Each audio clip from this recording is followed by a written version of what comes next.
Hello, everybody, and welcome to another episode of Tony Talks, where I have conversations with inspirational leaders, influencers, and change makers, people that aren't just doing well in life, but are doing good in the world by contributing back, whether it be with their time, with their resources, with their wisdom, and make an impact in the world.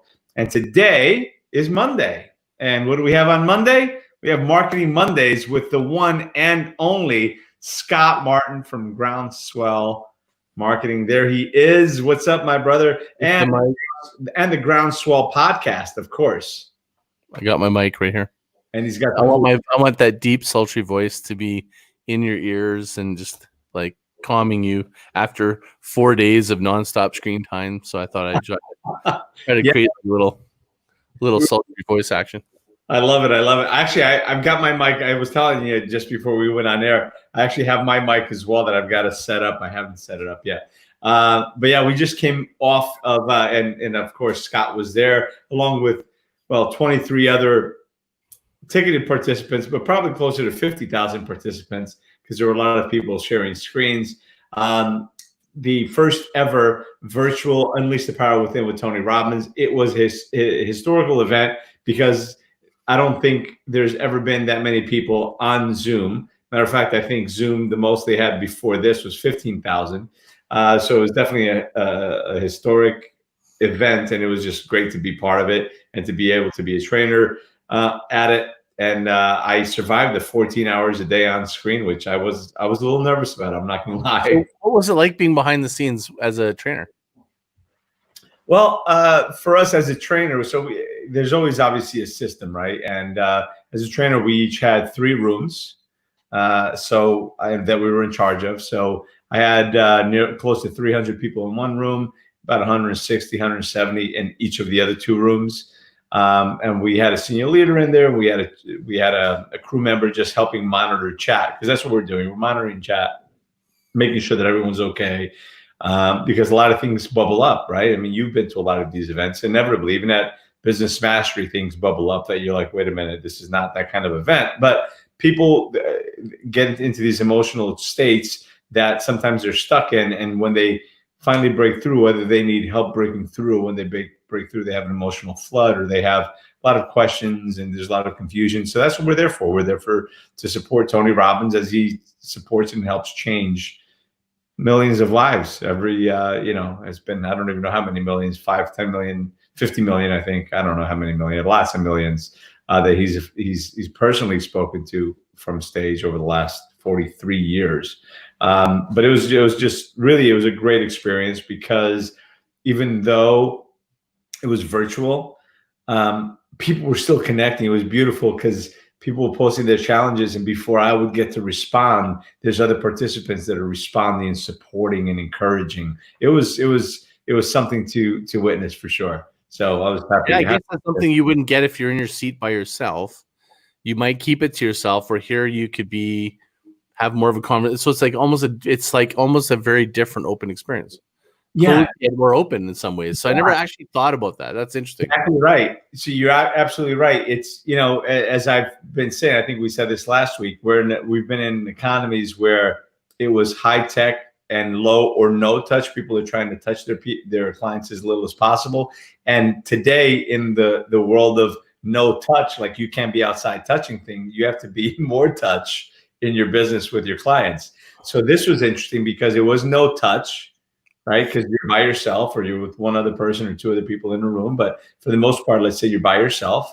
So you're not having the high fives. You're not having that energy, that feeling of that same feeling of energy of just people moving around you, and the thumping of the music and the lights flashing in your eyes. And so it was a different experience, but at the same time, it was also more connected because the minute so when you're at an event, and regardless of where you're sitting, but really regardless of where you're sitting down, and maybe you've got contact with the 1 or 2 people to the right, 1 or 2 people to the left, the 2, 3 people in front of you, maybe 1 behind you if you dropped your pen once and looked that way. You're not connected with a lot of people. So when you're going through something, if you say something, maybe there's 1 person next to you you're doing exercises with. But when you put a challenge, I saw people putting a challenge like, oh, I feel like I'm no good, or I'm not worthy of love. And you have 200-300 people just giving you. I've got the chills. Look, I don't know if you can tell. When you have 200-300 people loving on you like instantly, it was freaking amazing. I have my goosebumps all over my body just to see this happening on page after page, comment after comment. And you can tell people now I see them and I can go to where they're at because now they've commented something. So I'll go to them to see what's going on. And then you just see the comments pop up and you just the expressions on their face, that tears and joy. It was amazing. It was amazing. It's cool because what I really liked is when the camera would pan to all the participants and you got to see people in their homes and stuff, and you saw the regular people and some of them would be jumping around and I lost track of how many times people jump around and their dog is attacking them while they're jumping around. And I'm like, I could totally fucking relate because my dog goes ape shit. And I'm like, it was super fun that way. And when they had the board breaking exercise, which is replacing the fire walk, and you've seen these like moms, these cute old ladies and stuff, and they're just busting boards and they're just like freaking the F out. And I'm like, I loved it. To me, that was seriously so that was like that just put a smile on my face. I literally would skim. I wouldn't even put it on speaker view. I would go, whatever, Tony. I'm like looking at everybody's reactions. Like I'm just skimming the things, just looking how people are looking and what they're doing and stuff. And it was like people watching. Yeah. Super interesting people watching. Yeah, it was and to see, and when somebody would make a comment and you can go and see the reaction. Because and I didn't do this enough. I only really started doing this towards the end, and I didn't realize, man, that's what I should have been doing. Is when somebody makes a comment that that's a deep comment, man, I'd go to them, and then like they just see the flood of support coming in, and changing their state.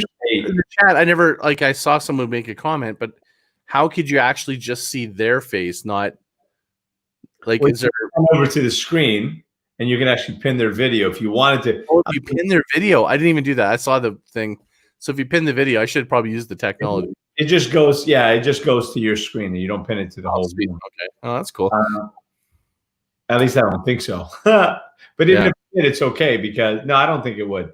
But it was just. But even if you don't go to you just go to the main page with the 25 people, and you can just still see the expression, not as clear.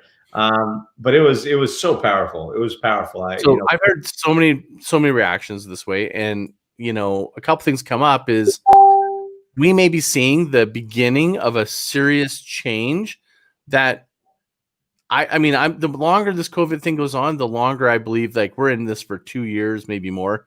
You know what I mean? Where it's like whether COVID goes away, our life is not going to change.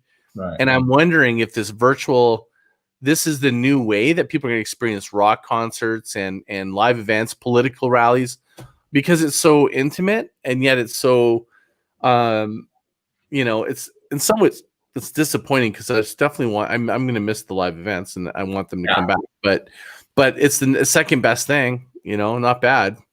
Yeah, no, it was actually better than better than I thought. Well, I thought was a good improvisation of it. Watch parties when people had like a whole room watching and they're all high-fiving and having an event. I'm actually thinking that might be the new trend that's about to happen is like having home settings for concerts, Tony events and stuff where you have a group of people and you have that experience with the people that you really want to hang with. And it's like, but you bring the concert to you and it's like micro concerts, like all working together. Look, I think that's going to change the dynamic of pricing and everything else. And in fairness, I think that's why the pricing didn't change and Tony's pricing remained the same.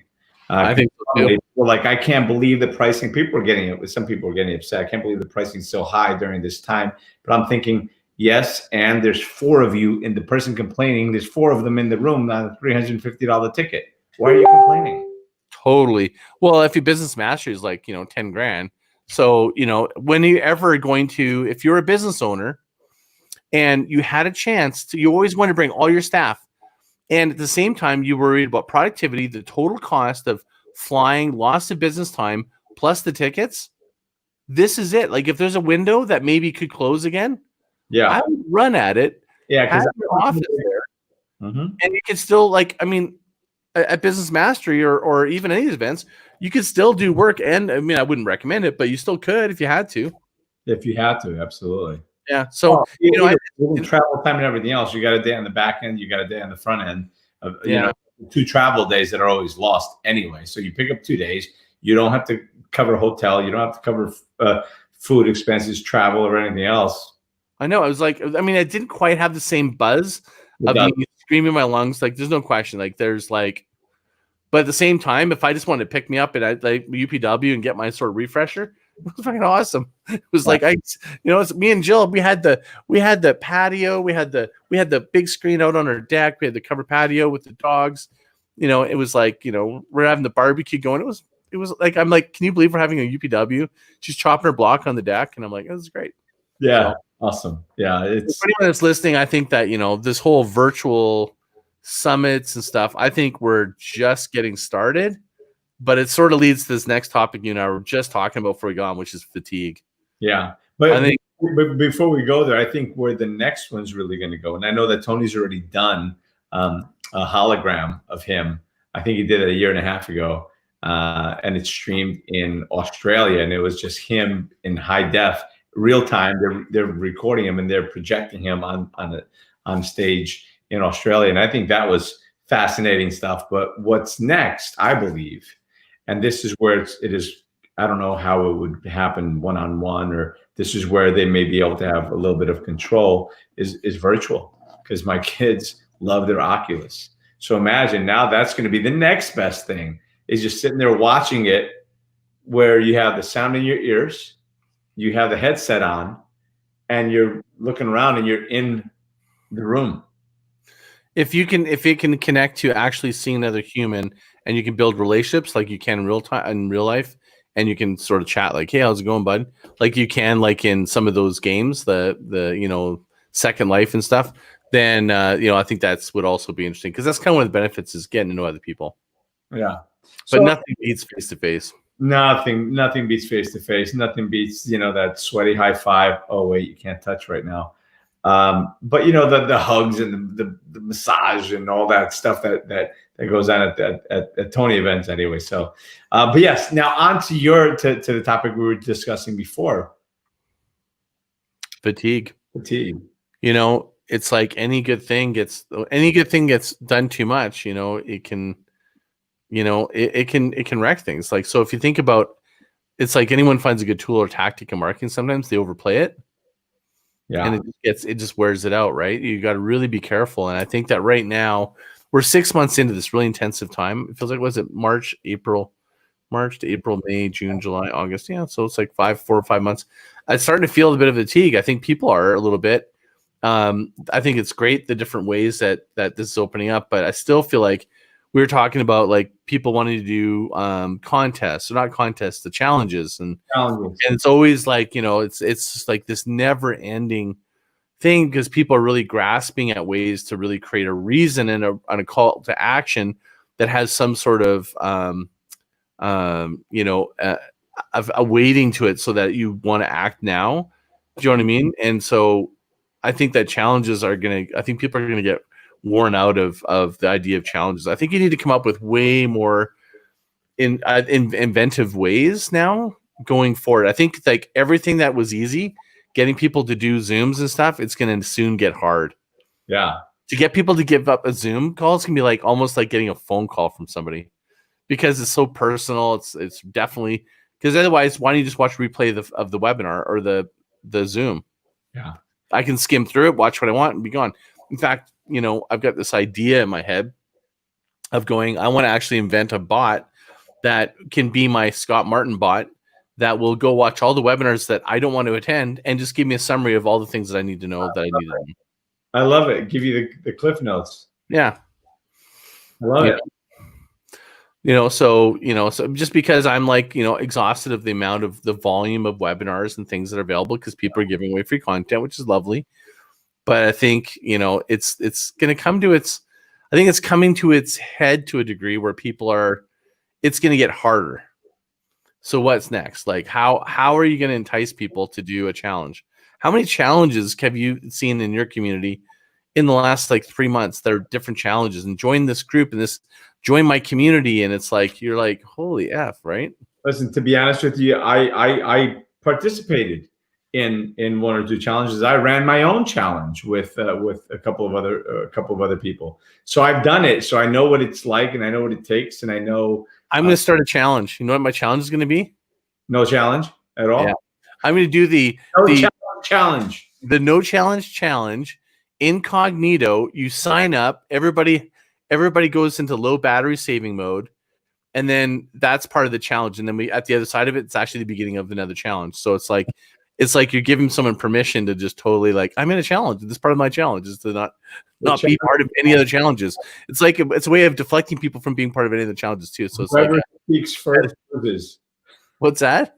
Whoever posts first loses. Totally. It's like the eye contest, right? Like whoever blink contest. Like a blink contest, yeah. So it's like whoever enters another challenge or group or something, loses, and that's how the challenge ends or something. Yeah. So, but like there's been a lot of great challenges, and there still are. This is not. This is not to knock those who are. This isn't that the content's not good or anything. It's just more fatigue. It's like at the end of the day, you're just like, how much can you consume or be part of? Right? Like there's at some point we're just done. Like we're just like overloaded. Yeah, I agree with that. I was mentioning to you, I just came out of this 4-day super intense event that we were talking about, and then I had an invitation to join another challenge this morning for 7 days. I'm like, I just took 4 days off of doing the business that I need to do, and it's just getting into something else for another commitment. So there's a part that you do get a little bit of fatigue. So what do you see out there? What do you see in the marketing world? What do you think's happening? Well, right now it's like I don't see anything where it's going the opposite direction. I just see it's accelerating. Yeah. That's why I think its fatigue is about to hit like an all-time high, and people are going to get burned out. I just see that there's more and more people that are going this acceleration of like, well, I'm not working, or I have time to work my side hustle, or I want to learn more, or I want to be part of a community. I don't have the same connections that I went out to the bar or my club or my gym or whatever, and I'm sort of doing it online. And it's like, but I think what's happened is that, have you noticed that you're doing back to back stuff more than you did before? Yeah. I think everybody has, right? So I think I guess if I had to predict, something is going to happen with this. I don't know what it is, but it's going to either make it a really next to impossible to do these type of things, or you have to do it differently, or there's some app or something that's going to, I don't know. I can't get my head around, because I feel like the only reaction is to have an opposite reaction. Yeah. The reality of it is something's going to come in. I mean, to your point, before this, I was on an 1.5-hour phone call, which Roseanne was actually on. Before that, I was on an hour-long phone call, an hour-long Zoom call. These are all Zoom calls. Before that, I was an hour-long Zoom call. Before that, I had an hour-long conversation with a client. And so, yeah, it's been interesting for sure. I feel like I'm working more now digitally. We're all working more digitally now, but it is more of a challenge to keep people's attention for sure. So what would you recommend to help capture people's attention? Being less frantic, creating more space, creating more, just like creating more space. Like maybe, like you were talking before about having like a pause. I think there's something attractive about being confident enough to not have to push. You know what I mean? And to not be part of that, and to make sure that when they show up, they're present, they're ready, and whatever you provide is maybe not contributing to their anxiety and actually contributing to their calmness. So that to me is like, so I'm being very airy fairy because I don't really know how else to describe it. This isn't something where I'm going, I have a technology in mind or anything of that nature. I just feel like if you look at my backdrop here, I've got so many plants. I mean, I've got like an entire, I mean, I'm about to wreck my screen, but I've got a freaking jungle. I'm not even in my whole room, right? Like I got this like massive jungle because I just need to have more of a natural environment or else I'll go kind of crazy, right? Like I just feel that I need to have that oxygen and just so forth. It's too much like this tech stuff. I got like, this huge screen thing here. I got this massive setup in front of the screen and so much technology. So, I don't know. It's like that's a good one. You got me stumped. Normally, I've got lots to say about it. I just don't know. Listen, I know. Listen. It's a question that can percolate, and we can come back to this next week or the week after. Listen. What I like about asking questions that don't have an answer is it forces you to think about it, and that's how innovation is spurred, is spawned, right? Just by asking the right questions. So never know. We'll see. We'll table that answer for the next 1 or 2 or 3 sessions later. Yeah, totally. I mean, it's, at the end of the day, the virtual reality is just increasing, and it's just you got to find ways to make it more human and maybe more natural. Do you know what I mean? For yourself and for.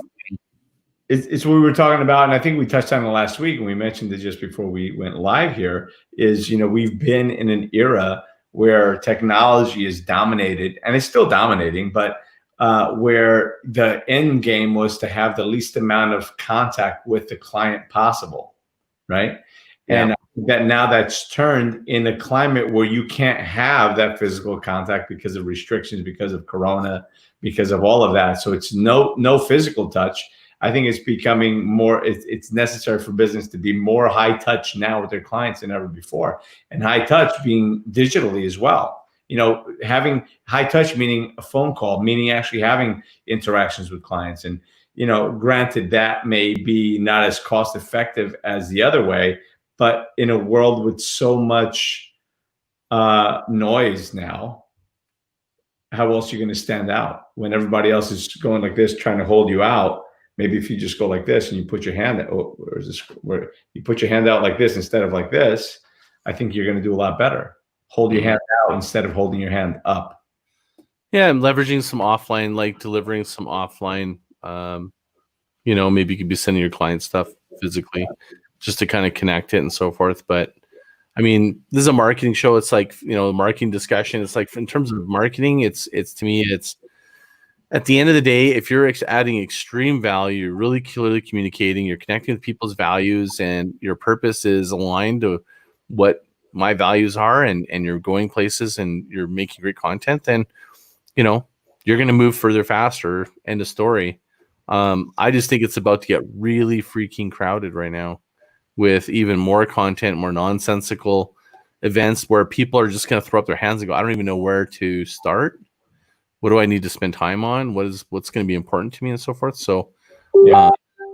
And I think you're right. Overwhelm. People go into overwhelm and they don't know, then they go into the paralysis of analysis. Where should I go? Should I spend time here? Should I spend time there? Should I work on myself? Should I work on my business? Which was one of the common questions that we were having yesterday is, what should I do? Should I do business mastery? Should I do Mastery University, Date with Destiny?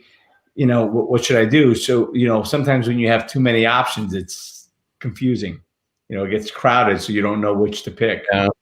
Yeah. Well, I mean, I think it's if your livelihood is at stake and you're feeling like threatened by the changes, then that one to me is the option is, to me, is like, you need lifeblood is cash flow. But if you can invest more in yourself, the Date with Destiny and stuff like that stuff's amazing because it's lifelong and it can affect your business and your relationship. So, I mean, how do you decide between the two? But I mean, that's kind of my logic. You know what I mean? I don't disagree with that. In line with that, what the other thing that I'd like to just touch on, because I was on a call earlier that I was talking about the 6 human needs. And and the part that plays in psychology, in everyday psychology, and in sales and in marketing and everything else. And we were talking about the 6 human needs and how it applies to selecting or choosing or finding that ever elusive avatar that so many people have a hard time and struggle to really define who their avatar is. And for those who are watching maybe don't understand what that is, it's your ideal client. Who is your ideal client? And I think it's important to know, to try to at least understand the psychology of your ideal client. And really, it's important to also understand your own and how you work and how you operate, so that you can understand how they operate, which is, again, why I do what I do, and why, I always recommend people go to Tony Robbins and UPW and Date with Destiny, or work with me one-on-one, certainly, or group, or whatever it is, because it is important to work on ourselves and understand ourselves, so that then we can understand our client, understand who our target audience is, understand our avatar, which is, again, your ideal client. Yeah. So is the question, like, how do I identify my ideal client? Yeah. What's the recommendation or the support that you can offer behind that? Well, so I think one of the missteps a lot of people make is they let's just define between two segments. There's the startup that doesn't know yet, and the business that exists, right? Right. So this would be the power question I'd have. I'd be like, go to so we're talking about someone that's not a startup. We're talking about someone that's a existing business, and they have an ideal client, or they have a group of ideal clients. I would go and ask them one question and go, take me back to the day you decided to buy from me. And what were you thinking, and why did you choose to buy from me? To me, this is that is such a powerful question, because all of your assumptions, that is probably one of the biggest mistakes. All these persona, and I can show you a breakdown of how you do personas and stuff, but they're all hypotheses, until you actually do customer surveys. And even better than that, that's a great one to do, is a one question to really kind of zone in. So you can basically use those questions to go, what were they thinking? Why did they choose to buy from you? And you can start building a construct of how would other people similar to them, and start going from that buyer decision, as opposed to demographic, males, females, this age group. Because to me, okay, I do not feel my age. I don't buy things that are typically I still skateboard to the mailbox. Marketing me based on my demographics, there's guys that are my age that we don't even think the same. So the whole demographic thing for personas, I think, is a really dangerous.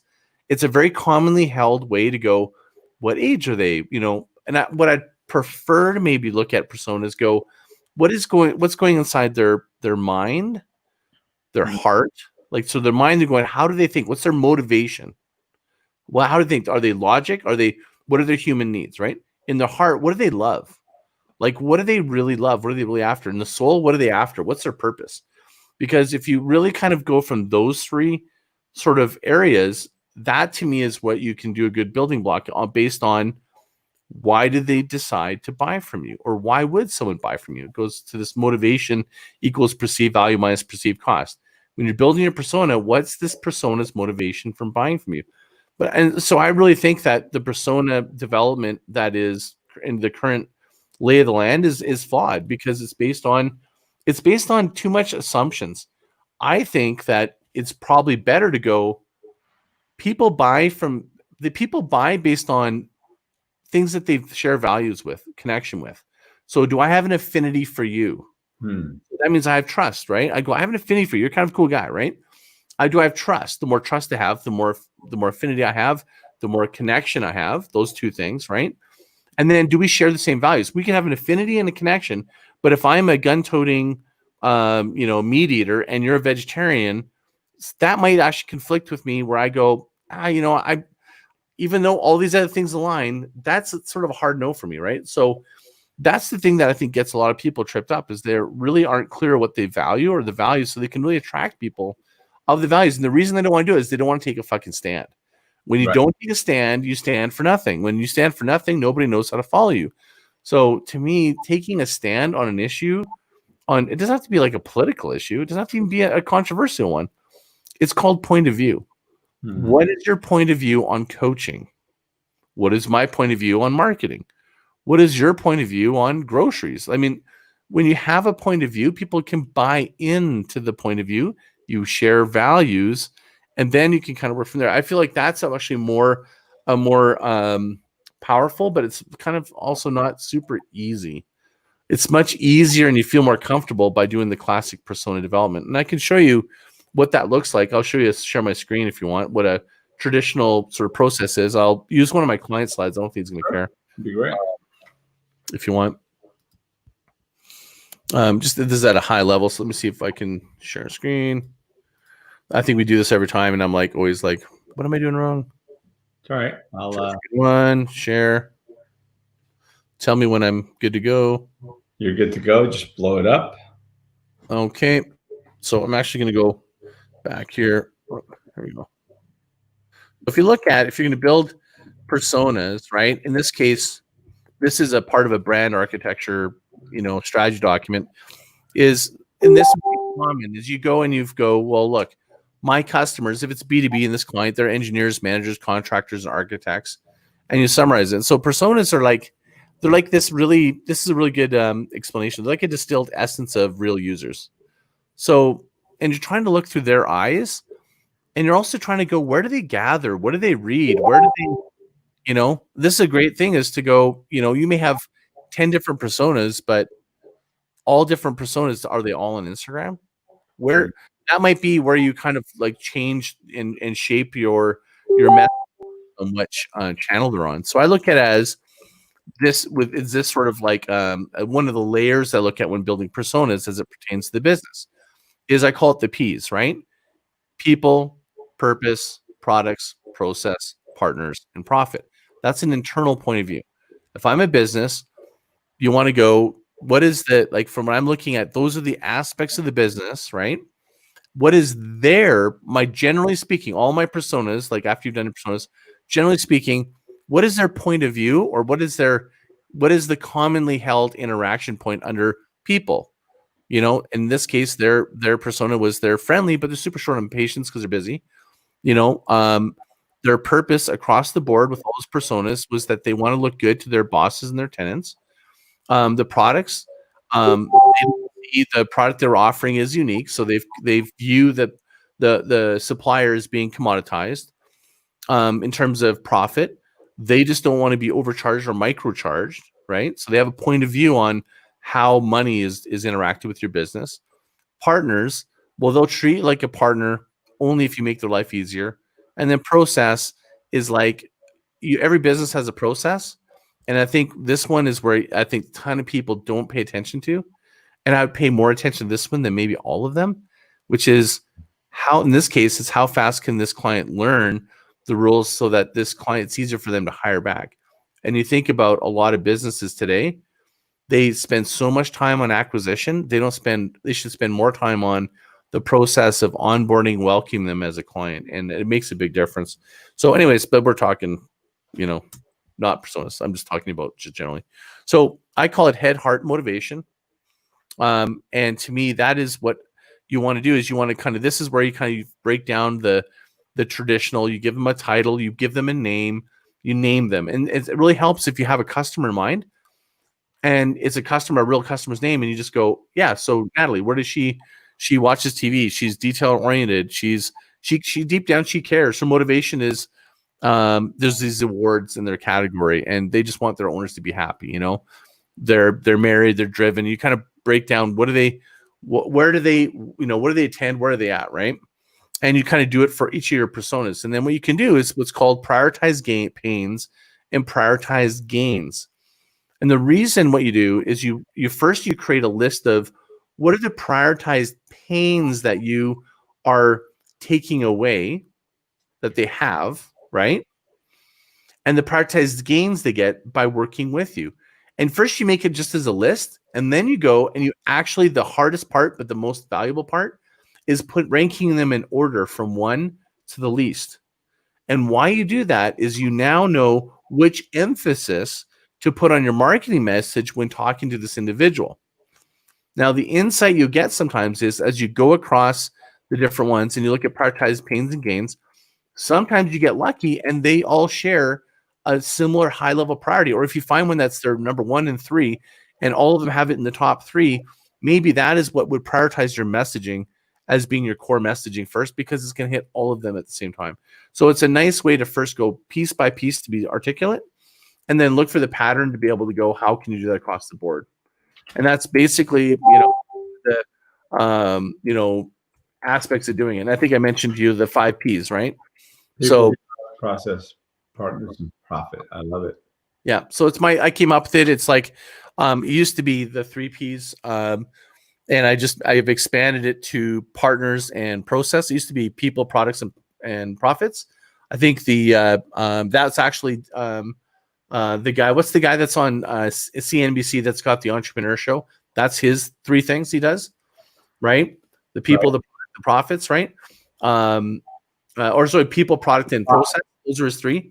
Yeah, the profit. What's his name? Yeah. I'm trying to remember his name is the bald guy. I'll remember. I'm just on the tip of my tongue. So anyway, so I just the component that I feel sometimes misses is talking about the profits, because at the end of the day, there has to be a money exchange. And so you got to recognize, like, what does that feel and look like for the customer? At the end of the day, that is like the tip of the spear. And everybody talks about, like, well, they're going to get these gains and pains and stuff. But if you don't have a relationship with the investment you're asking for, where you're kind of really identifying the pains and gains and having a strategy about, here's a perfect example. If somebody knows that, like Groundswell, we're about to shift and do a rebranding, and they see what my investment's going to be into some nonprofits around water, sustainable water, ocean, Operation Railroad and stuff, that has maybe a little bit more weight of accepting that I'm going to be more a profitable business than if I just kept it for myself. Just an example of where profits fit into that, right? Absolutely. So it's like, so let's just kind of break down. I'll just kind of go through this word here. It's like people, it's really about the culture. So I said there's 3 things, right? Tony always says it's been marketing innovation. Well, that was based on Peter Drucker's model, which actually at the time when he stated that, it's top-down marketing or top-down business management. It was totally true. What's shifted really in the last, really 5 years or more, it's always been there, but now more so, is culture. I believe it's culture, innovation, and marketing. And it wouldn't surprise me if one day Tony changes that. But he has a good argument that he could say that culture is marketing. So, you know what I mean? Because culture, like when you're talking face-to-face, that is part of your marketing if someone's having an interaction with your business. So anyways, so defining your interactions with your clients, such as like how people are going to interact and what's the relationship that you want to have with them, articulating that.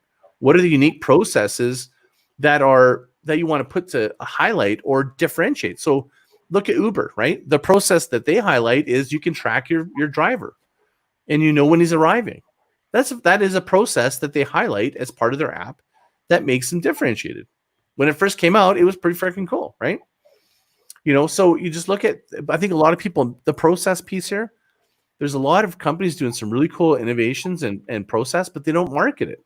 And they really should. So I think this is usually where I find huge marketing opportunities, is to really get them to highlight the process. And besides, right now more than ever, process, by marketing your process and highlighting it, what are you doing? You're actually creating more transparency. More transparency means you're more authentic. There's less to hide behind. You're more approachable, and they understand your inner workings. Why do you think people love behind the scenes movies?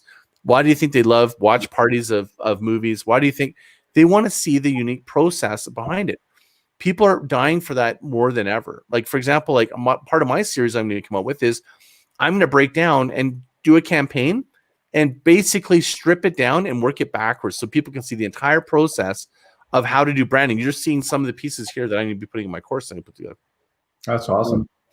And partners, it almost is like Tony Robbins. It's like you're only as good as the people you kind of bring around you, right? Right? Yeah.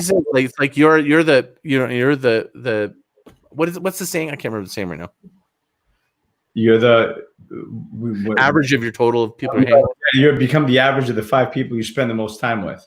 Yeah, So, if you look at partners like as at the same caliber, the people you decide to partner with, like you and me partnering on doing this co-creation, it's like the caliber of people you want to partner with is a reflection, and to a better extent, it tells people a little bit of a story of, do I want to do business with you? Maybe they're aligned. There's people that are really aligned to you, and then they got introduced to me, and they're like, wow, well, if you like me, then maybe I want to give Scott a fair shot, or vice versa, right?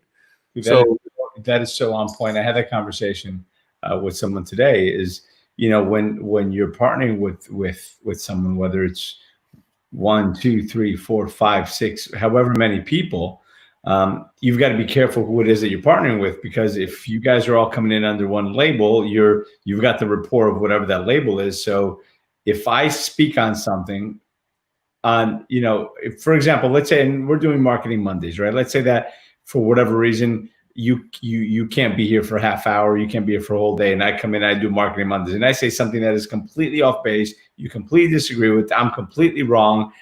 It discredits Marketing Mondays, which is also with Scott, right? So I think it's important that, when you are selecting the people that you're going to be partnering up with, and the people that you're going to be having those strategic alliances with, that you make sure that you're aligned with the right people. Yeah, and that goes. Remember, we talked about values, right? I think that's where a lot of people get tripped up. What do they go do? They go right to profit.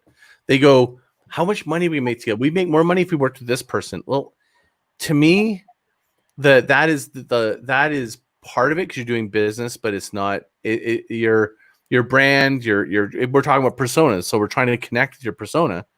Yeah, that I think is the wrong metric to go for, because how many times have you seen somebody that went for the money and lost all their credibility as a business, and they've had a hard time winning people back? Yeah, right? Well, that's what's happening. If you put profit ahead of people, it winds up, unfortunately, it doesn't, unfortunately, I guess maybe unfortunately, but when you put profits ahead of people, then, it winds up now, at some point, it's going to backfire. Totally. So you got to be careful. I'm at the point in my life that I want to choose who I work with. And certainly I want what I do to be profitable, but it's also the journey, my friends. Let's say that profit's a destination. The journey is where it's at, because you may be very profitable in 10 years, but if your life sucked for the next 10 years to get there, I don't know. I'd rather, and you're miserable.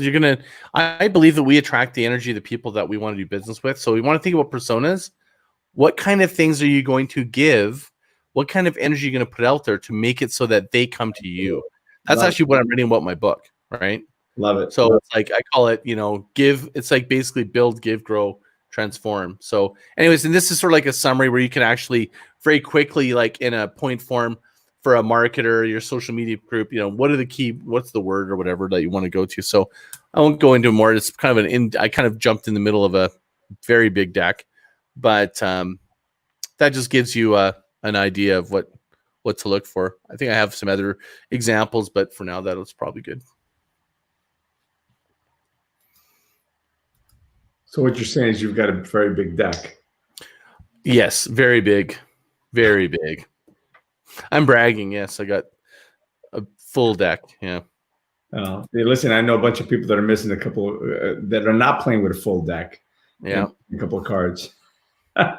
We'll just take that one around and dance it around, pass it around. Yeah. But I think I'm sometimes not playing with full deck, and I think some people that aren't are actually probably pretty genius, because they say that if you first they laugh at you, you know what I mean, then they're angry with you, and then they follow you. So it's like, yeah, and then they ask you how you did it, right? Yeah. Listen, I think I think that there's just a couple of comments that people were putting on. I think that it's super important to, again, people having strategic alliances, partnering with the right people, whether you're getting the right mentor, you're getting the right strategist. One of the things that I like to post, and I haven't posted in a while, but it's time to probably repost it, is one of the most expensive things you could ever do is listen to the wrong people, right?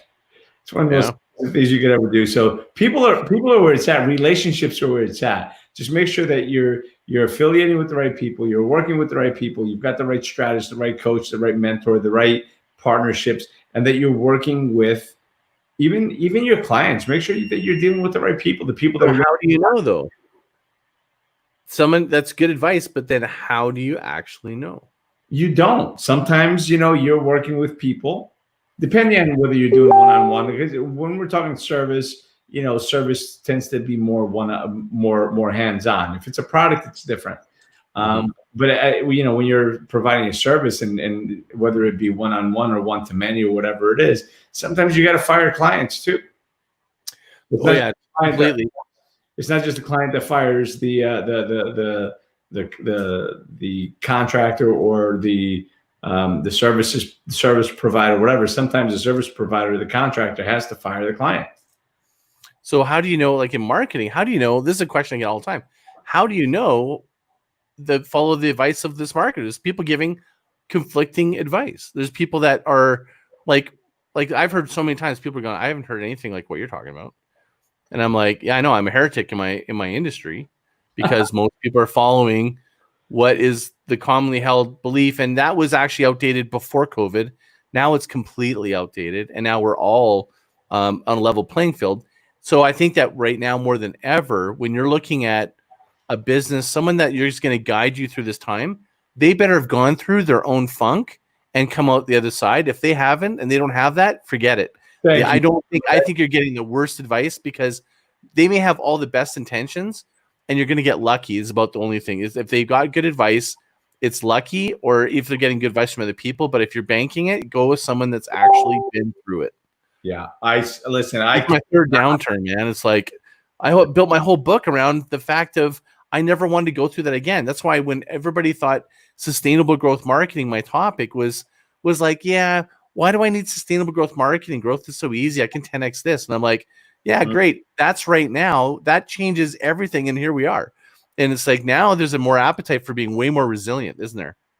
In everything with your home economics, your business, your income, the leads you're getting, the way you got leads. Like everybody is now scrambling going, oh crap. Right.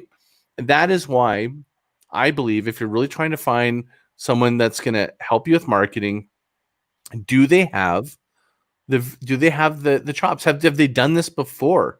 Now, in some cases, they won't have had done maybe what's going on right now. I think this is new for everybody, but for the most part, have they worked with credible people? Have they that to me is in one hand. And also, what's the relationship with that? I see people turn around going, well, I worked with IBM. I'm like, no, you didn't. You didn't actually. You maybe were part of a team that someone else did it, and you did a piece of it. Maybe I would really dive in and go ask someone's clients. Go, can I speak to one of your current clients? That will give you a real barometer of if they're worth it to work for. There's nobody. In fact, I actually now, anyone that works with me, anyone that's listening, that's even wanted to work with me, they will tell you in chat. If anyone's listening, they'll say, I said this, which is, you can't work with me until you talk to one of my clients. I make it a fucking requirement. Why?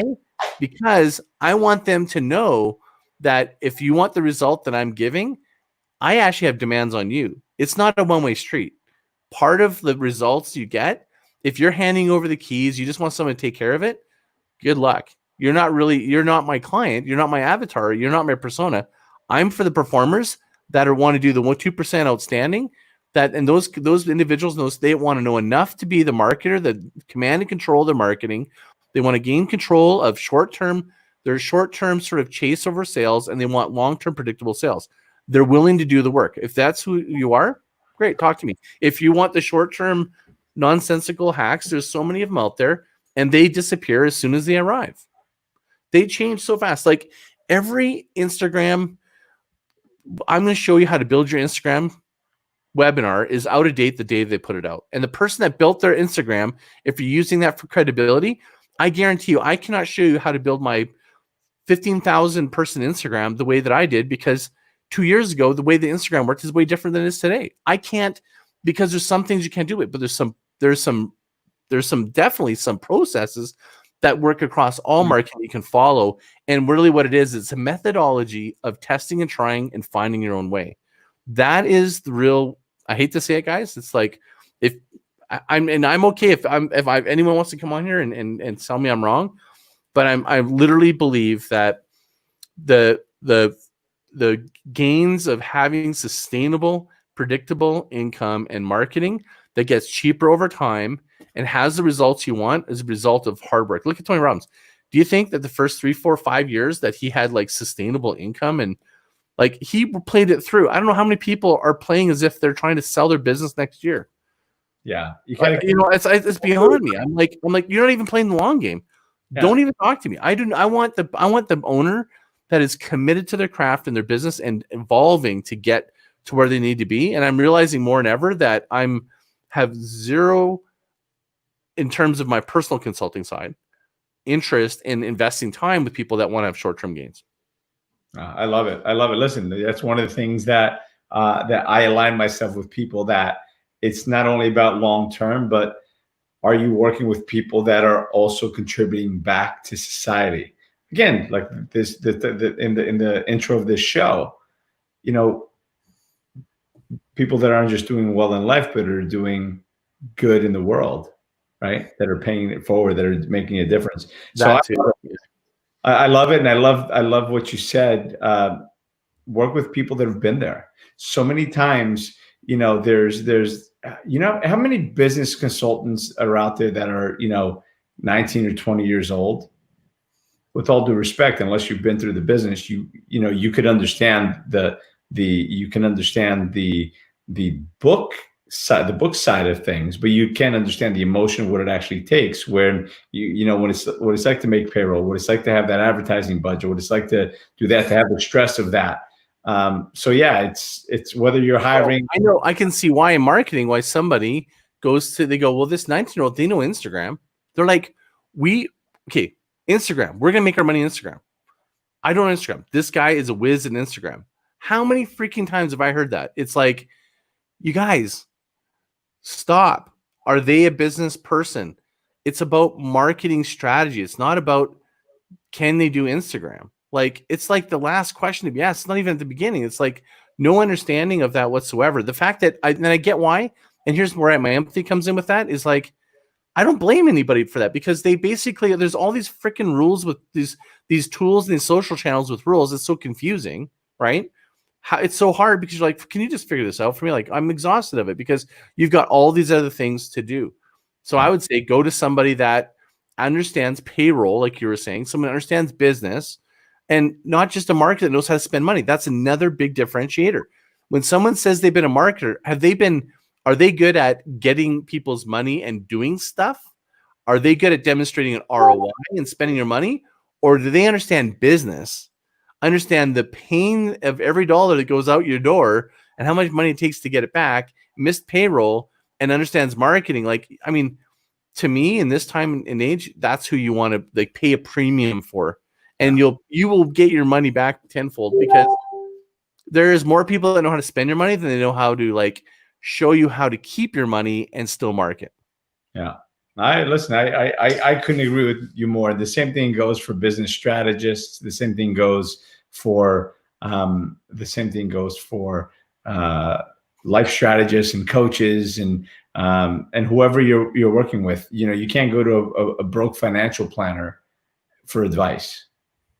Like, you can't go to someone destitute for. I mean, there is some sort of like small balance, I'll say, at least in marketing. There is. You know, it's like for me, I mean, on one hand, here's my kind of like duality I have a little bit. I kind of feel a bit of a hypocrite, but also I feel true. It's like, for example, my own marketing, I'm not performing my marketing engine for myself anywhere near what I do for my clients. My clients have way better shit than I do, because it's sort of the cobbler's shoes, but it's not really a great excuse. However, I don't need to. My marketing. I'm not like, sometimes the busiest shops don't need to market. That's the best marketing. Oh, that's beautiful. I don't need to do it. And by the way, I actually do have a massive following. So if someone goes like, I'm going to be a social media strategist, and they have like less followers than you do, that might be a clue that they don't really know what to do. Like, if I wanted to pour my heart into hacking my own feed and just like pouring all my energy in like I did for a period of time, I could just do it. It's a decision away. It's just I choose not to right now. Now I'm just more into building a more sort of like heartbeat of like kind of an ecosystem and I'm about to ramp and sort of explode when my book comes out. I'm excited for it. I'm excited for the masterminds that you're creating. I'm excited for the show you're creating. I'm excited for that book. You're up to great things, man. And you're one of the guys that's done it. Again, you've been around the block. You've done it. And one of the things, like I said before, the most expensive mistake is listening to the wrong person or taking advice from the wrong person. Just like I say it all the time, don't take advice from anyone that you're not willing to switch places with. And there's, like you said, there's a thin line, because is there something to learn from someone who went out of business? Absolutely, there is. I've been out of business more than once. Yeah, listen, I learned more from what I'm going out of business. That salty taste of it going down. It's almost, in fact, if I was going to hire a programmer, this is actually a true truth. If I'm going to build software, which I actually plan on doing in AI, any programmers that are on this, if they haven't been part of a complete fucking meltdown disaster, I don't want them on the team, because they live in this false sense of not following through with the B plan, succession, with documentation and process. They're running loose, and until you've had that salty taste, I don't trust that people don't know. So I have a little bit of when someone's just like everything they've done has just been wind at their back, I kind of like someone that's got some battle scars, because I'm like, they don't like it. They know how shitty that feels, right? They want to avoid it.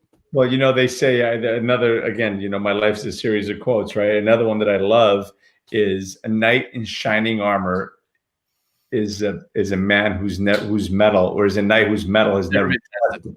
It's never been tested, right? So, you can't go, if you don't go to war with someone that doesn't have any scars, or doesn't have any, they have this all the brand new shiny equipment that they've had for that last 10 years. How are you going to go to battle with someone that's never been in a fight? Right. Yeah. So, I same thing, again, when you're hiring someone that is out there to help you grow, improve, whatever it is, your life, your business, whether it be marketing, whether it be sale, whatever, the myriad, there's so many things. I'm not going to go into all of them now. Just make sure that they've been there. Make sure that they're experienced, that they didn't just read the book, and they didn't just go and buy the shiny armor, and they just spend their days polishing it, waiting for somebody. Or they're just spitting out something they've heard. That's you need someone that can interpret and read between the lines of what you can't see. All right. And that's give you the example. Not only say, hey, here's what you do. What's an example when it didn't work, and what's an example when it did? I don't know. Let me go check the book. No. Tell me, what's life about? So I couldn't agree more with that. But that's a whole nother conversation. It is. I was talking to Brian Bradley. We had a conversation. I was like, and it's saying the same thing that I would say to you now is like, I'm surprised actually that it's great. You get tons of plays on this, but I'm surprised some people don't show up to ask questions, because like literally, like the people that have come on, many people have left this and gone with the ideas and actually gone off and done really freaking well. Yeah. I had a couple of them that were on, Lisa Lieberman, Venu. They were on one of my webinars, and I couldn't believe the results they got from applying what I actually did on this show. And I'm like, why are more people not going and going, oh my God, can I get right? And that's what I've said it before. And Roseanne Higgins is here, so I'll have a conversation with her and maybe bring her on at another thing, because we're at the top of the hour. Bring her on to see if she's implemented some of those things that you spoke about. Let's just quickly let's do it. Let's just do it. All right, hold on. Roseanne, you have the time. I have the time. I'll make the time. Roseanne, if you're still here, give me a thumbs up, and I'll drop the link. I mean, as long as you're not pressed for time, I am happy to stay on. Just because I'm curious. Yeah, I got a few minutes. Hold on a second. Let me pull her up here. She's the one from last time, right? Maker, yeah. Oh wait, hold on a second here.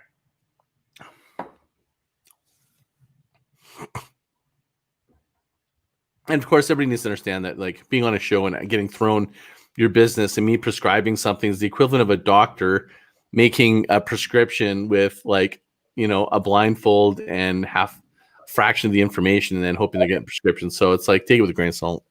But I am curious, and actually I thought about her business afterwards, and I had a really interesting idea that I think compliments the same direction. And I thought about it after, I was like, oh, I think that's even a better idea. Because I thought about her avatar, about exclusivity, and maybe she needs to move in the opposite direction of trying to promote and market the way she's been doing it, and have two types of marketing. And I'll explain when she gets on, if she gets on. Is she getting on? It's on. Well, she was on here a few minutes ago. Hopefully she's still on. I just sent Roseanne, I just sent you a link to your Facebook Messenger. If you get it, pop on for a couple of minutes. But so to go back to what we were talking about before, even Brian Bradley, having him on, you know, some shows I have 300-400 views, some shows I have 700 or 800 views. Dude, the stuff that we talk about, the stuff that he shares is so amazing. It should be like mob. This show right now with you, I should have like people blowing up my phone. Hey, listen, bring me on, or hey, you know, let me ask questions, because again, you're not a beginner at this. People can't get access to you very easily at all. So Yeah, not at all. That's why I'm honored to have you on here and share information. But people haven't been taking advantage. But to one of the first comments you made in the beginning is people have fatigue. You know, I've been doing this show for a year, and now everybody started doing a show. You know, and it's when you go to watch a show, but you don't know exactly what's going to be talked about. Now people are being judicious about what they do with their time. Right. So it's like, you know, that's part of it. And I probably have to change it up. And for honestly, the reality of it is I do no marketing for this, and that's something that's got to change as well. This has all been organic till now, because it wasn't really. This was really just about sharing information and I mean. And you know, here's in defense, like we get how many views you said we get on average? 300-400.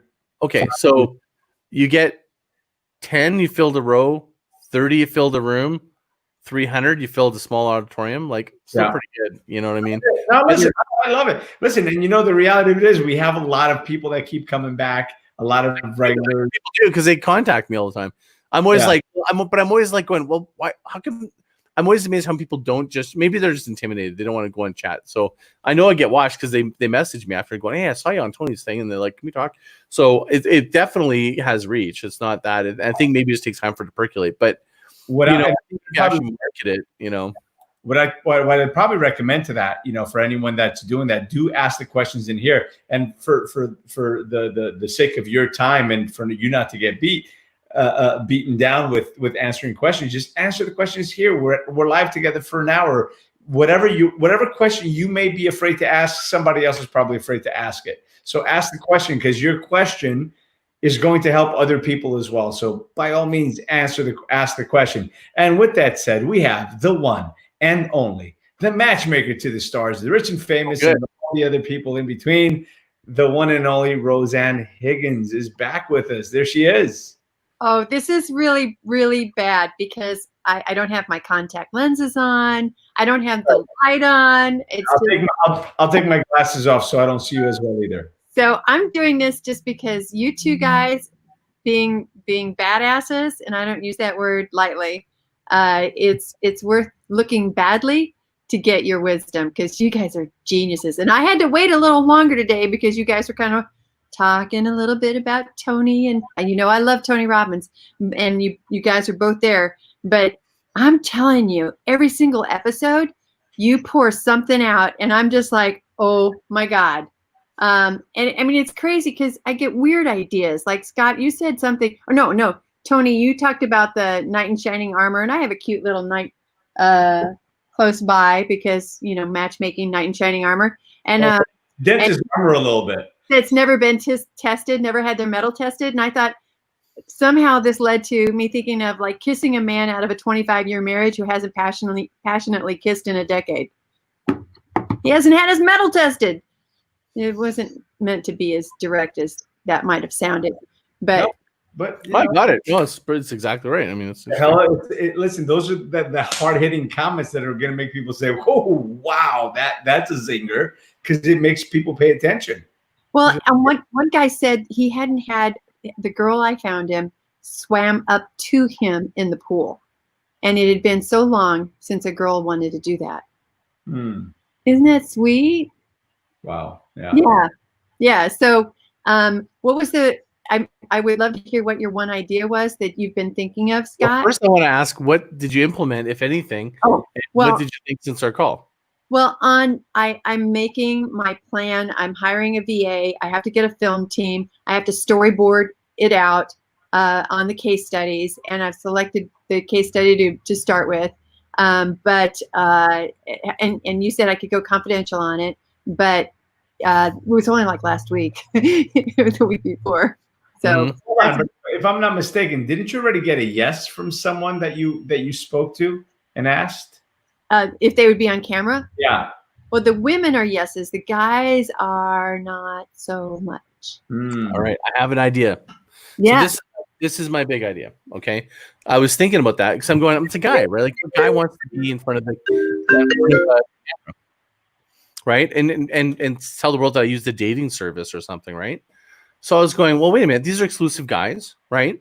But the women want to be on camera, and guys are like also going, oh my gosh, like look at these beautiful women that are also looking for, a guy. So I think you have two type of sort of like marketing, if you will. Let the women that want to be in front of the camera up at the front, because that's going to attract guys going, hey, there are women here that are really amazing that I want to meet.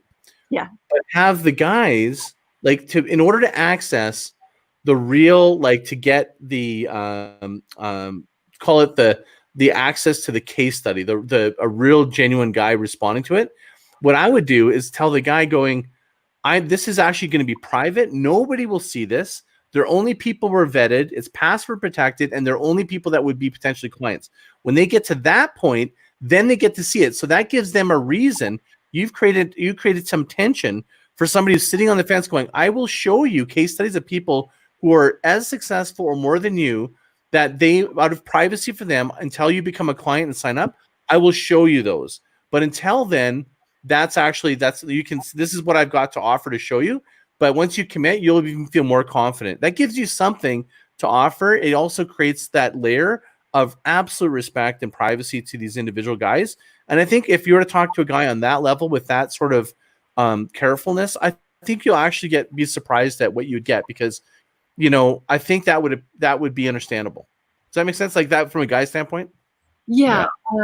I mean, but one of my guys would argue with he's employed thousands of people, no matter what the level of privacy. He's willing to talk on the phone with anybody, though. Not anybody. He knows that I would only come to him with somebody serious, and Right. it would be somebody that could work even with. more amazing. Yeah. So I think what you need to create is a grid. Remember I told you about the grid, so I'm going to say it again. Is you need to go, let's just say we have 10 customers. We'll say 20 customers, right? You have 20 past customers you're asking to do something for referral, something to tell and acknowledge. You want to rate them from the number 1 is video testimonial willing to be on with face on screen, down to 20, which is anonymous name, just a quote, and they don't even know who their name is, but they can say the industry they're in or something, right? So what you want to do is you just want to have make for yourself, make a list of from 1 to 20, 1 being your most ideal reference style and output, and maybe option. Maybe the guy that's willing to do the phone, he's willing to do the phone, which is amazing. He's willing to answer the phone for somebody. That's incredible. Maybe he's willing to give you a written quote. Maybe someone else is willing to give their photo and a quote, and maybe someone else is willing to give video. What you want to do is just architect the options and go, which one's more comfortable with you? In fact, what I would also argue, if you really feel confident about your services and you really want to push the lever of growth and create a growth loop, if I deliver what I promise, you need to agree to helping other men achieve success like you, and you have to agree to one of these forms of referrals. It's actually written into my contract. Boom! Oh my God, I love it. So you're emotionally tied into your result when you sign the contract. But are they agreeing to actually giving you a referral if they get results? They're agreeing, and I haven't really been big on enforcement, to do video, to send me an invitation, and I get to come to the wedding. And give you a really good strategy right now. Yeah, I could. You're nervous about asking for the reference, and you're not timing it. The asking for a reference is about timing. 1,000,000% about timing. You're going to get the best result, and I've mastered this. I can tell you with total certainty, no wavering of certainty, that this is what you should think about doing. The moment they're telling you, they are pouring over how happy they are they're going, this is great. Thank you so much. You go, love it. I need you now. Then that is your moment. You go through the door and you commit them to whatever action is at that moment. They're at their peak state of being happy with you. They will be exactly at the right state, and they will feel bad after just pouring over how happy they are. They will feel indebted. Even if they were not comfortable doing it, they will then do something they're even uncomfortable doing in any other situation, because I've done this over and over and over again with clients. Because I have a lot of clients that have very sensitive B2B businesses. There's like sometimes it can be really difficult to get it because of legal reasons and stuff, and you can get business people to agree to doing things and that, because they are now at that moment going, oh my gosh, like this was really great. What happens though over time, they go, yeah, that was great, but I don't like, service is over now, right? They have that's the peak of their gratitude with you. So let's formalize that. It's not a trick. It's not being unsavory. It's not like manipulation. It's just timing. Did you see my question about Genius Webinar? No. What was your question? I was just recommended to do a webinar that explains to men. I'm not sure what a genius webinar. My zone of genius, like my zone of genius. This came out on something I did with Tony last week, which is it was a surprise thing. He gave me like a 2-hour notice, and I'm like, yes. I mean, based on what he did with you here, I'm like, yeah, Tony, if you ask, I'll do it. And I was over explaining. I'm a detail matchmaker. When you show up to the date, I want to make sure you look at her and she's like, oh yeah, and she looks at you, oh yeah, we were really glad, and Roseanne vetted everything, right? So it's always thorough. But if you only had 30 seconds, they said, Roseanne, you've got 30 seconds. He's about to leave the event. I thought of, for some reason, Doug Parker. He's married, but he was the CEO of US Airways, really great guy. He was speaking at an Economic Club Phoenix event, and he was very kind. I met him, like Taser founder, Homey founder, and all married guys. But if they were single, what would I say if I only had 30 seconds? And I would tell somebody like tall, handsome Doug Parker, if you're single, you totally should know me, because my job is to go to all the events where you don't have the time to go to. And I approach that woman across the ballroom, that one out of the whole football stadium. You'd say, I want you to get her number. And that's what I do. I go and get to know her. And so you need to know me, and you need to give me your number, and you want mine. Boom. That's it. That's 45, 50 seconds, but yeah, I'm pretty compelling. Rambling. Like, I think you gotta look at what are they've how are you different?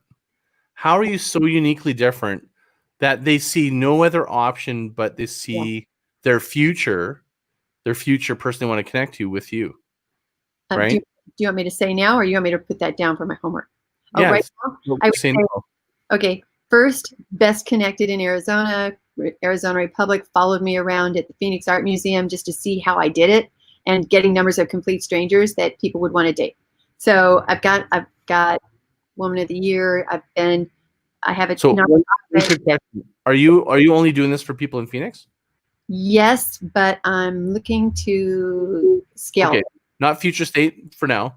For the first thing I would lead with all of that is, I would be there if there is somebody in Phoenix that's perfectly matched for you in this vicinity. I know them. If I don't know them, I find them. End of story. Only romance headhunter. Nobody that will find that person. Yeah, that is what I do. If you agree to a private session, I can show you more information on how I do it. Don't try to explain to a guy how you're doing it. Really? Don't tell him I'm the only one who goes to events and finds women you would die to date. That's the how. If he asks, that's the next. How. Let them ask. Go, well, how do you, like, they're going to ask. They go, okay, you made this big claim. How? There's your opening, right? I think what you want to do is you're like wanting to go and go, oh my God, like all this information. Give a little mystery. I think you just, with absolute confidence, go, look, I have a track. I think you lead going, look, I have a PhD in finding the best women in Phoenix. I have a track record that's next to none. If you're willing to give me some time after this event and we can share contact information, I can show you how I do it. And I'm confident that I can find you the person you've been waiting for. Done. Guys get that, super simple, right? Like, to me, let them ask for the how and let the how appear in the other marketing that comes next. They need to know a certainty and a confidence and a real clear vision of what it is that you do differently. So in their minds, they go, there's all these other things, these other services. Something about this intrigues me. Even if you got that little notion, that's enough. It's just enough. Yeah, I tried, headhunter, heart tender. I don't know if I like headhunter or heart tender either. Either one. I feel like it's like too hard for people. I used to say romance heart hunter, and it was too much of a new term, and it's too hard to say. It doesn't roll off the tongue. But I love how you're thinking, Tony. I'm saying that only because, a headhunter, even heart hunter, nobody wants to be hunted. But you know what? I chase women down. I've had expo booths and seen a girl go by, and I'm like telling my person manning the booth with me, stay here. I'll be right back. And right. So if you just told me as a guy, you went, I'm going to grab somebody and convince them to come see you. That doesn't exactly make me go, oh, awesome. You're going, it's like almost like you're trying to like trap somebody. No. I think a better impression is that I am certain that I can put you in front of the most incredible human beings that fit your personality type, that will have shared values as you, that are looking for the same things you are. I don't know what those are yet. That's part of the process. And I have a very extensive process in how I identify, differentiate, and personalize interactions with you, those three things. And by doing so, I only produce the best people in front of you. And let me put you to the test. Let me show you what I can do. So think of these three words, because I do this in marketing, right? It's called individual. First, you want to be able to identify, differentiate, and personalize. The reason why in marketing you do identify, it's like for database CRM marketing, is you first have to know you identify your group. So you're trying to identify which people are perfect for him. Then you can differentiate which ones actually match in values that are available and interested and are good, maybe personality match. Then you're going to finally personalize and make sure that you're going to set up the two of them to have the most meaningful interaction so they have the best shot at making connection, period. I just make it like 1, 2, 3. That's what I do. If guys think in threes, most people do. I also do a lot more pre-qualifying of a prospective client before I ever let anybody hire me, because I know what I can deliver on, and I know what women will say yes to, and I know what women will say no to. Right. So there's your pre-qualifying when you say this whole interaction about, I am confident for the people who I vet, and for us to talk more about that. Once I get a better sense, if I can actually, I will not take you on unless I know I can find a right match. That's part of the onboarding process that we got to talk about. We can do that outside of this, right? That's the how. Put the how off to the side. Yeah, because the women who go on the dates with these guys will tell me afterwards, because I tell them, call me before your head hits the pillow. I want to know how your date went. And girls will say, Roseanne, I can't believe he's single. And I'm like, yeah, because he's thinking the same thing. So, right. Yeah. So it's like you're finding these great diamonds. So I think that for him, what he wants to hear is not that you're hardworking. It's not that he wants to know that you have access and you're able to bring to him the most incredible person that's perfect for him. And the process you have is proven. Who do you love in the webinar? Like if I were to go, here's webinar means you're gonna have a bunch of guys on it, and you're gonna talk to a bunch of guys at the same time. No. I mean, one at a time. I send this to you. You can watch this, privacy of your life, whenever you have a minute. Not like that idea? Oh, you mean like, so you're watching? So I'm a guy that you're trying to have me as a client. Video, non-conversation. It's just, I've recorded this because I know your time's valuable and I want you to have access to this. And here's why I'm not like anybody else. And here's who's a fit, who's not, why we get the results we do with the less than 4% divorce rate, and why guys rave about our women. So if you're going to do those type of things, think of it like Hansel and Gretel leaving a little bread trail, right? What you want to do is make sure that you've initiated something, you invited them to something that moves the relationship forward. So what you might want to do in that instance, going, if this works out for you and you pass through my qualification phase or whatever it is, then I will show you even more in-depth case studies of other really exceptional individuals. But I don't show that out of respect to their privacy, because they're really influential individuals. But it'll give you the total insane confidence that that you're in the right place. Something like that, you know. Geez, this is a deep dive. That's so cool. Thank you. Does it feel right? That's the most important thing. Is I can tell you things, but does it feel right? Like, does it, like when you kind of put your hand here and you go, okay, what am I saying? Like the way I'm relaying this, does it feel right to you? Like you could do this? Like it works? Being that it's private, these are guys. See, guys don't share, but I can share. And if I tell somebody who's well connected to my kind of arena, they're not going to remember everything. You know, I had a girl call me 6 years after I've been recruiting her since she was 28. Finally, at 34, she says, Roseanne, what do you do? And I'm like, same thing I did 6 years ago. I still go to events, find awesome women to date the most eligible men. And she marries the first guy. But when you're ready, that's when I want to have this awesome tool that says, this is the one. Like one guy said his team vetted all matchmakers in the country and picked me. They said, you got to call this one. And that's cool because I was with New York and LA. And so do you have that as a quote? Well, I haven't used it anywhere except there you go. That is a very powerful quote. An executive guy will appreciate. He had a team do the work for him to vet out the right ones.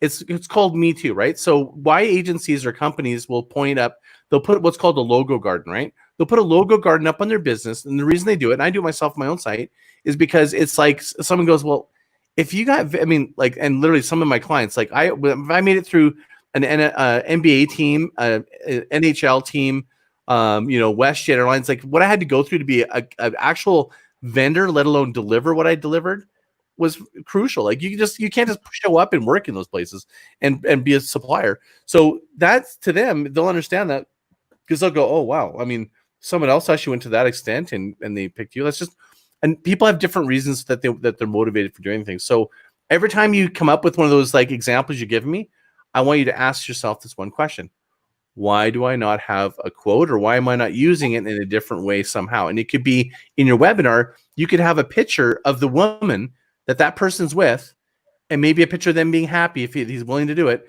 and put that quote right beside it and go, let me just show you an example, just like that. Like, and you're doing it privately to these people that are vetted, so it's not publicly. I think that if you shift away and you make your marketing more sort of exclusive for the guys, that perspective of the guy's point of view, and they can get to it if they kind of like lean in and they get through certain phases, that might be a really interesting way to kind of do it. I mean, but you got to test stuff. I don't know. Thank you. Hopefully that helped you. Does that feel right though? Like, do you feel like we're on track? Yeah. What I'd love to do is like report back. Yeah, I want you to. I'm really curious how it works. Yeah, because I don't have a boss, like you were saying. I need somebody who cares that I did it. And I come back and I say, hey, that quote's top of my website. That quote went on social media. Oh, listen, that's what you're already in for that. So don't worry about it. Whether you can get whether that's going to be directly with Scott or not, don't worry about it. I'll make sure that you stay on it. Anyway, with that said, we're at 1 hour and 22 minutes, you guys. We're going to call it. Thanks, Roseanne. Thanks for jumping on. All right, hold on a second, Scott. Okay, yep. All right, bye, Roseanne. All right, so Scott, thanks, brother, for coming on. Yeah, no problem. I took an extra time here, but listen, it's all good. Hopefully people got value from that interaction and from how the process works of thinking through things. So I appreciate it. Thank you so much for watching, everyone. Thank you for your comments, including James, who seems to be trolling here, which is fine.